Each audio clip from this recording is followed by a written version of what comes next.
Starting with the name of Allah Almighty, who is the master of the day of judgment, and a bundle of Durud Islam on last Prophet Muhammad sallallahu alaihi wasallam. Dear students, Mathematics SSC 2, Chapter 9, Theorem number 1. One and only one circle can pass through three non-collinear points.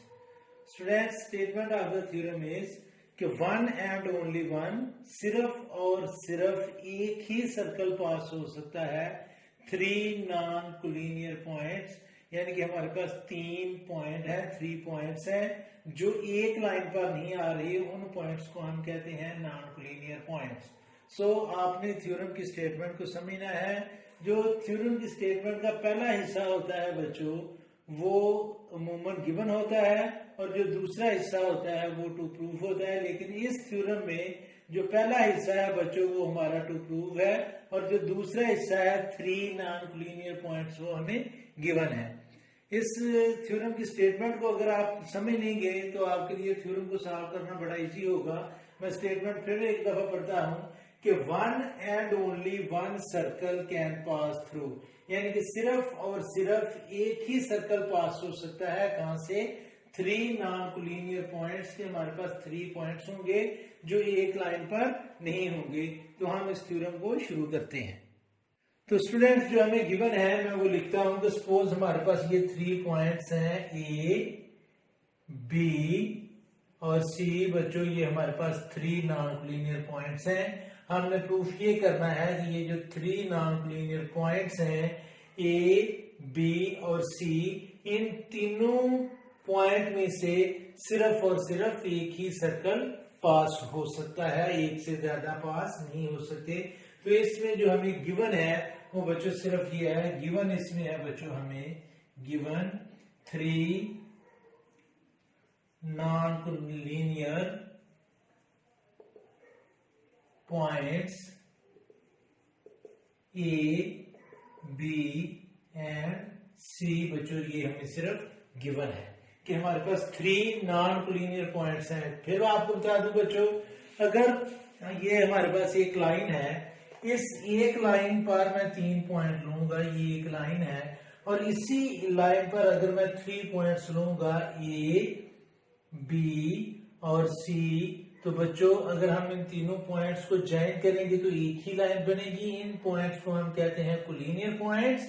अगर हम सिर्फ 2 points लें बच्चों, कोई से भी 2 point आप ले लें, ये एक पी और एक क्यू, जिधर मर्जी लें, तो ये दोनों पॉइंट्स कोलिनियर पॉइंट्स होंगे, क्योंकि जब हम इन 2 पॉइंट्स को ज्वाइन करेंगे तो ये लाइन बनेगी। तो 2 पॉइंट्स जो है बच्चों वो हमेशा कोलिनियर पॉइंट्स होंगे। इसलिए थ्योरम की स्टेटमेंट में उसने हमें बताया कि 3 नॉन कोलिनियर पॉइंट्स हैं। अब अगर आप गौर करें तो हमारे पास ए, बी और सी 3 पॉइंट्स हैं। अगर हम इनको ज्वाइन करने की कोशिश करें तो ये तीनों पॉइंट्स एक लाइन में नहीं आएंगे। लेकिन अगर मैं ए और बी को ज्वाइन करूं तो ये भी कोलिनियर पॉइंट्स होंगे, और बी और सी को ज्वाइन करूं तो ये भी कोलिनियर पॉइंट्स होंगे, ए और सी को ज्वाइन करूं तो ये भी कोलिनियर पॉइंट्स होंगे। 2 पॉइंट्स तो 2 पॉइंट्स तो हर हाल में कोलिनियर पॉइंट्स होंगे। 3 पॉइंट्स कोलिनियर उस वक्त होंगे जब उनको ज्वाइन किया जाए तो स्ट्रेट लाइन बने। इन पॉइंट्स को जब हम ज्वाइन करेंगे तो बेटा ये बच्चों एक लाइन नहीं बनेगी बल्कि 3 लाइंस बनेगी। इसलिए ये हमारे जो पॉइंट्स हैं ए, बी और सी, ये नॉन कोलिनियर पॉइंट्स हैं। बच्चों, टू प्रूफ है इसमें हमारा, टू प्रूफ कि हमें साबित क्या करना है। टू प्रूफ है बच्चों one and only one circle pass through A, B and C.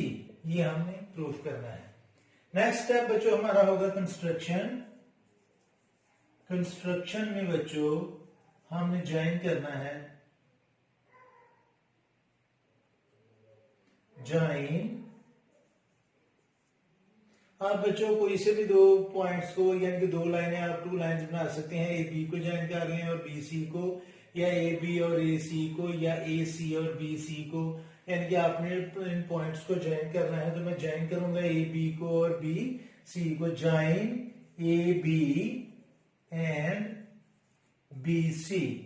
बच्चों ये हमारे कंस्ट्रक्शन है कि हमने ए को बी से ज्वाइन करना है और बी को सी से ज्वाइन करना है। आपकी मर्जी है बच्चों, आप ए सी और ए बी को ज्वाइन कर सकते हैं, आप ए सी और बी सी को ज्वाइन कर सकते हैं। आपने यानी कि दो लाइनें आपने ज्वाइन बनानी है, जिन मर्जी दो दो पॉइंट्स को आप ज्वाइन कर लें। तो मैं ज्वाइन करूंगा बच्चों ए बी को और बी सी को, स्केल लेकर बच्चों हमने ये ज्वाइन कर लिया। ये मैंने ए बी को ज्वाइन किया और इधर मैं स्केल रखकर स्टूडेंट्स स्केल के साथ आपने भी ज्वाइन करना है ताकि आपके थ्योरम की जो लुक है वो अच्छी नजर आए। हम इसको फ्री हैंड भी ज्वाइन कर सकते हैं, लेकिन बेहतर ये होगा कि आप इनको स्केल के साथ ज्वाइन करें। तो कंस्ट्रक्शन का जो सेकंड पार्ट होगा बच्चों, हमने ज्वाइन किया ए बी और बी सी को। कंस्ट्रक्शन में ही हमने draw P Q perpendicular right bisector आप कह सकते हैं या परपेंडिकुलर बाइसेक्टर कह सकते हैं। P Q perpendicular on A B bisector and P Q R S perpendicular bisector of BC। ये हमारी कंस्ट्रक्शन है। तो बच्चों सपोज करें कि वो परपेंडिकुलर बाइसेक्टर ए बी का जिसका नाम हमने रखा है पी क्यू, वो ये है, इसका नाम हमने पी क्यू रखा था, और बी सी का परपेंडिकुलर बाइसेक्टर है बच्चों ये, जिसका नाम हमने रखा था आर एस। ये आर एस है और ये पी क्यू परपेंडिकुलर बाइसेक्टर है ए बी का, और ये दोनों परपेंडिकुलर बाइसेक्टर पॉइंट ओ पर इंटरसेक्ट कर रहे हैं। और कंस्ट्रक्शन में ही हमने इस पॉइंट ओ को ए से ज्वाइन करना है, इसी पॉइंट ओ को हमने बी से ज्वाइन करना है, और इसी पॉइंट ओ को हमने सी से ज्वाइन करना है। और ये सारी हमारी कंस्ट्रक्शन है। यहां तक मैंने लिख लिया कि परपेंडिकुलर बाइसेक्टर ड्रा किए। Both perpendicular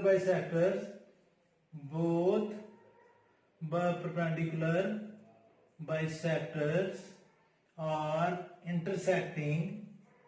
intersecting at O, join OA, OB and OC। तो बच्चों ये सारी हमारी कंस्ट्रक्शन थी। कंस्ट्रक्शन दोबारा सुने कि हमने लाइन ए बी का perpendicular bisector P Q join किया, ड्रा किया, लाइन बी सी का R S perpendicular bisector join किया, ड्रा किया। ये दोनों परपेंडिकुलर बाइसेक्टर एक दूसरे को पॉइंट ओ पर इंटरसेक्ट कर रहे हैं। इस पॉइंट ओ को हमने ए से भी, इस पॉइंट को बी से भी और इस पॉइंट को सी से भी हमने ज्वाइन किया। अब बच्चों हमने प्रूफ लिखना है और प्रूफ के 2 पार्ट्स होंगे। एक तरफ हम लिखेंगे स्टेटमेंट्स और दूसरी तरफ हम लिखेंगे रीजन। तो मैं बोर्ड को इस फिगर के अलावा सारे बोर्ड को क्लियर करके फिर प्रूफ फॉर्म करेंगे कि इस थ्योरम को प्रूफ कैसे किया जाएगा। बच्चों अब हम प्रूफ करेंगे और प्रूफ के 2 पार्ट्स हैं। एक तरफ हम लिखेंगे स्टेटमेंट्स, दूसरी तरफ हम लिखेंगे रीजन। अब इन द फिगर, ये जो फिगर आपको नजर आ रही है बच्चों, पी क्यू जो है ये परपेंडिकुलर बाइसेक्टर है ए बी का। 9th क्लास में आपने पढ़ा था कि जो परपेंडिकुलर बाइसेक्टर का कोई भी पॉइंट है वो उस लाइन के जिसका वो परपेंडिकुलर बाइसेक्टर है उसके एंड पॉइंट से इक्वी डिस्टेंट होता है। तो ये पॉइंट ओ जो है बच्चों ये पी क्यू का पॉइंट है, इसलिए ओ ए और ओ बी कांग्रुएंट होंगे। दोबारा बताने लगा हूं, 9th क्लास में थ्योरम आपने पढ़ा था, उस थ्योरम का लिंक भी मैं इस थ्योरम के डिस्क्रिप्शन में आपको दे दूंगा ताकि आप उससे हेल्प ले सकें। थ्योरम ये था 12.1.1 थ्योरम है 9th क्लास का कि any point on the perpendicular bisector of a line is equidistant from the end point of the line। ये उस थ्योरम की स्टेटमेंट है। तो मैं उसका लिंक जो है वो डिस्क्रिप्शन में दे दूंगा ताकि आप 2 मिनट में उसे देखकर हेल्प ले सकें और इसको आप आसानी से कर सकें। तो बच्चों ये जो पॉइंट ओ है आप ये सपोज करेंगे ये पी क्यू का पॉइंट है, ये पी क्यू का भी पॉइंट है और आर एस का भी पॉइंट है। तो अगर ये पॉइंट पी क्यू का हम पहले सपोज कर रहे हैं कि ये पहले पी क्यू का पॉइंट है, तो ओ ए और ओ बी कांग्रुएंट होंगे, और इसकी रीजन आपने लिखनी है any point of the perpendicular bisector is equidistant from the end point of the line. तो हम लिखेंगे O A is congruent to O B, और इसकी रीजन लिखेंगे any point on the perpendicular bisector is equidistant from the end point of the line, from the end points of the line। तो बच्चों ये 9th class का theorem भी है, इसका लिंक मैं डिस्क्रिप्शन में दे दूंगा। दोबारा बच्चों आपने ये पॉइंट ओ हम लेंगे कि ये आर एस का पॉइंट है, और आर एस जो है वो परपेंडिकुलर बाइसेक्टर है बी सी का, तो फिर ओ बी और ओ सी ये दोनों इक्वल होंगे। तो इसके नीचे मैं लिखूंगा O B is congruent to O C, और इसकी रीजन सेम है, जो ऊपर इसकी रीजन है वही रीजन इसकी है। अब बच्चों अगर आप गौर करें तो ओ ए कांग्रुएंट है ओ बी के, और ओ बी कांग्रुएंट है ओ सी के, मींस के ये तीनों जो लाइंस हैं ओ ए ओ बी और ओ सी ये कांग्रुएंट होंगे। इसको नेम दे दें बच्चों आप इक्वेशन नंबर 1, इसको नेम दे दें इक्वेशन नंबर 2, और इसके नीचे अब हम लिखेंगे कि ओ ए ये कांग्रुएंट है बच्चों ओ बी के, और ओ बी कांग्रुएंट है ओ सी के। इसके रीजन आप यहां पर लिख सकते हैं फ्रॉम 1 and 2। अगर बच्चों ये तीनों लाइन जो ए ओ बी और ओ सी इक्वल हैं, तो हम ओ को सेंटर लेकर अपनी कंपास ओपन करें जो ए को टच करे, चूंकि ओ ए और ओ बी इक्वल है तो वही कंपास बी को भी टच करेगी। फिर ओ बी और ओ सी इक्वल है, और वही कंपास की मेजरमेंट जो है वो सी को भी टच करेगी। तो अब हम लिखेंगे कि O as centre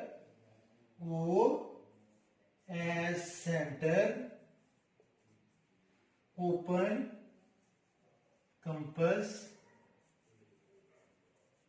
of radius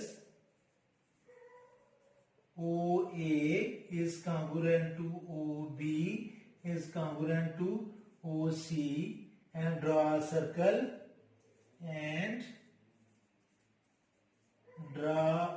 circle that touch all the 3 points A, B and C। तो बच्चों हम कंपास यहाँ पर आकर जब सर ओपन करेंगे कि वो सी को भी टच करे, बी को भी और ए को भी, तो वो बच्चों ये हमारा सर्कल बन जाएगा। और अगर आप ये कंपास से आपने एग्जैक्ट मेजरमेंट्स ली हैं, तो बच्चों ये तीनों जो पॉइंट्स हैं वो इक्विडिस्टेंट होंगे, और ओ ए ओ बी और ओ सी रेडियस बनेगा, और ये हमारा सर्कल बनेगा। इसके नीचे आपने एक और रीजन देनी है, वो मैं अभी आपको एक्सप्लेन करता हूं। बच्चों उसके नीचे आपने लिखना है जो चीज इसके लिखी हुई थी, as perpendicular bisector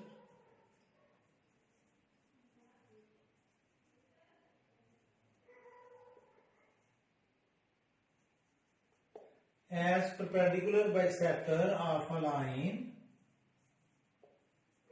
is unique।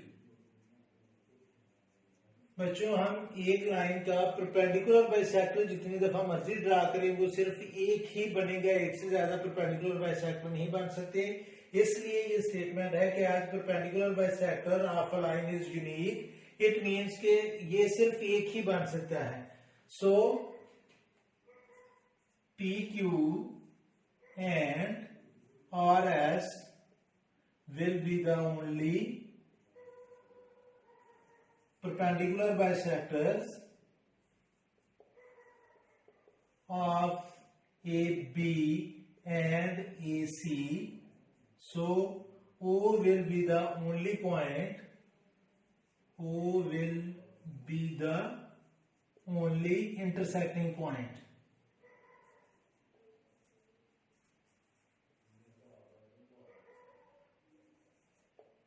point that will be the center of the circle. Only point that will be the center. That will be the center. तो बच्चों ये एंड वाली जो स्टेटमेंट है इसको आपने याद करना है। मैं दोबारा बताने लगा हूं। याद करने की जरूरत नहीं है, आप सिर्फ समझ लें कि किसी भी लाइन का जो परपेंडिकुलर बाइसेक्टर है, बाइसेक्टर तो एक से ज्यादा हो सकते हैं लेकिन परपेंडिकुलर बाइसेक्टर सिर्फ एक ही होगा, इसलिए हम उसे यूनिक कहेंगे।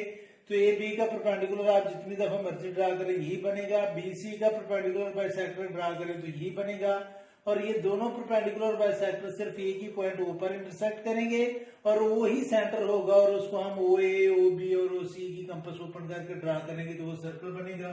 तो एंड पर आपने ये स्टेटमेंट लिखनी है।